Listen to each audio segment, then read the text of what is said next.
My name is Bill Wells, and I'm on the City Council of El Cajon. I'm also the Vice Mayor of El Cajon. One of the main parts of our job is to try to solve problems in the city. Many problems can be solved with legislation or finding money to solve problems, but obviously there are big problems that can't be solved by any kind of government intervention. One of those problems was 2nd Street. And I thought to myself, why can't we pray for this problem?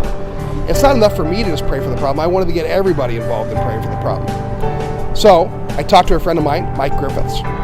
And Michael invited me to meet all the pastors that he had been working with already in the city of El Cajon. And we kind of came up with a vision that we would pray for the specific street, 2nd Street, for a period of 40 days. We would invite all the churches to be involved, and we would split up the time, and we would let different churches take different days, and we would continuously pray for the street for 40 days. We would see what happened, we'd invite God to show us what he would do, and we would see what would happen when he got involved. 40 Days of Hope initially excited me because of hope. What people need is hope. On 2nd Street, what we saw is 25 churches come together, just send groups of people on specific days up and down 2nd Street with instructions just to pray.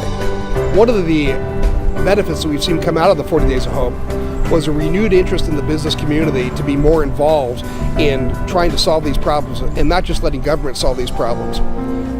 My name is Gary Davis. I'm the owner of El Cajon Auto Electric. It's on 2nd Street in El Cajon. We've been in El Cajon for over 50 years. I would say that there's absolutely no doubt that the 40 Days of 2nd Street corresponded exactly perfectly in God's plan to save my life. When we finished the 40 Days of Hope, we had a big celebration. But as soon as we were done, people immediately came up to me and said, what do we do next?